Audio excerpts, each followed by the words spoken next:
L'esprit de Jézabel, la sirène. Les alliances sataniques méconnues par les églises chrétiennes. Édition révisée de Bienvenue Massia. Chapitre 9. La repentance, message du royaume de Dieu. 1. Prêché par Jean-Baptiste. En ce temps-là parut Jean-Baptiste, prêchant dans le désert de Judée. Il disait : Repentez-vous, car le royaume des cieux est proche. Matthieu 3, versets 1 à 2. 2.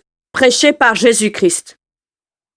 Dès lors, Jésus commença à prêcher et à dire : Repentez-vous, car le royaume des cieux est proche. Matthieu 4, verset 17. Après la résurrection, le Seigneur n'a pas changé de message lorsqu'il donnait ses recommandations aux apôtres. Et il leur dit : Ainsi il est écrit que le Christ souffrirait et qu'il ressusciterait des morts le 3e jour, et que la repentance et le pardon des péchés seraient prêchés en son nom à toutes les nations, à commencer par Jérusalem. Luc 24, versets 46 à 47. 3. Prêché par les apôtres du Seigneur. Après la Pentecôte, dans toute sa première prédication qui a marqué le début de l'Église du Seigneur sur terre, le message était d'abord centré sur la repentance. Par voie de conséquence, cela devait alors déclencher d'autres choses telles que le pardon des péchés, le baptême d'eau et la plénitude du Saint-Esprit. Pierre leur dit : Repentez-vous et que chacun de vous soit baptisé au nom de Jésus-Christ, à cause du pardon de vos péchés, et vous recevrez le don du Saint-Esprit. Acte 2, verset 38. 4. Prêché par l'apôtre Paul. Vous savez que je n'ai rien caché de ce qui était utile, et que je n'ai pas craint de vous prêcher et de vous enseigner publiquement et dans les maisons, annonçant aux Juifs et aux Grecs la repentance envers Dieu et la foi en notre Seigneur Jésus-Christ. Acte 20, versets 20 à 21. Dieu, sans tenir compte des temps d'ignorance, annonce maintenant à tous les hommes, en tout lieu, qu'ils ont à se repentir, parce qu'il a fixé un jour où il jugera le monde selon sa justice, par l'homme qu'il a désigné, ce dont il a donné à tous une preuve certaine en le ressuscitant des morts. Acte 17, versets 30 à 31. 5. Satan et ses pasteurs proposent le royaume des cieux sans repentance. Il y a un grand nombre de faux pasteurs qui proposent aux habitants de la terre le royaume des cieux sans la repentance. Ils prêchent un évangile focalisé sur les choses de la terre. Certains parmi ces prédicateurs ont même été appelés par Dieu lui-même. Ils ont à ce titre reçu les dons spirituels et les diverses grâces. Il n'empêche qu'ils se sont détournés de lui au cours de l'exercice de leur ministère en s'appuyant davantage sur la vie terrestre que sur la vie éternelle. Ne vous y trompez pas, les mauvaises compagnies corrompent les bonnes mœurs. 1 Corinthiens 15, verset 33. Ce sont donc des pasteurs du diable. On peut donc les classer en deux groupes. 1. Les pasteurs sortis du monde de Satan.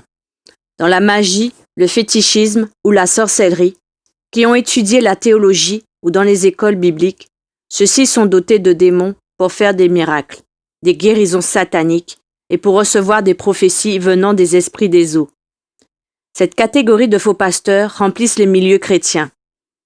Ils peuvent attirer des foules avec des témoignages extraordinaires, mais sans la vie de Christ. 2. Les pasteurs rebelles et déserteurs sont ceux qui au départ ont été appelés par le Seigneur Jésus-Christ, ayant ainsi reçu les dons et grâces du Saint-Esprit.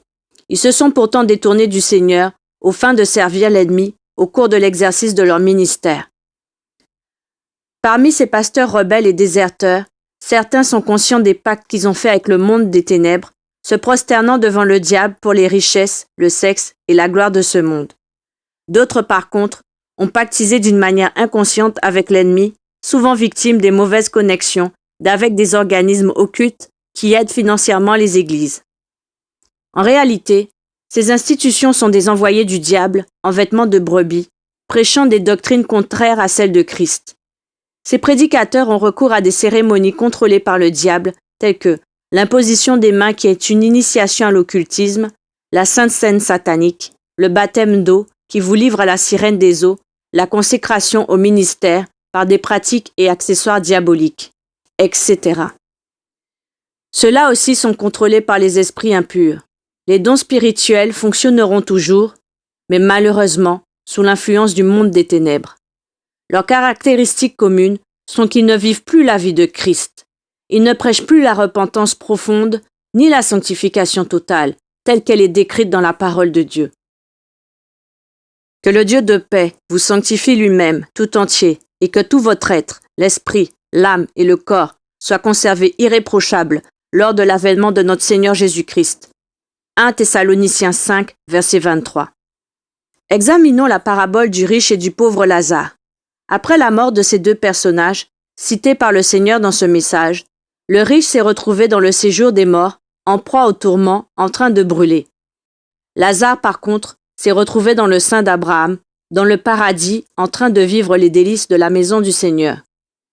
Le riche a finalement compris que la chose qui détermine la vie éternelle est la repentance. Le riche dit : « Je te prie donc, Père Abraham, d'envoyer Lazare dans la maison de mon père, car j'ai 5 frères.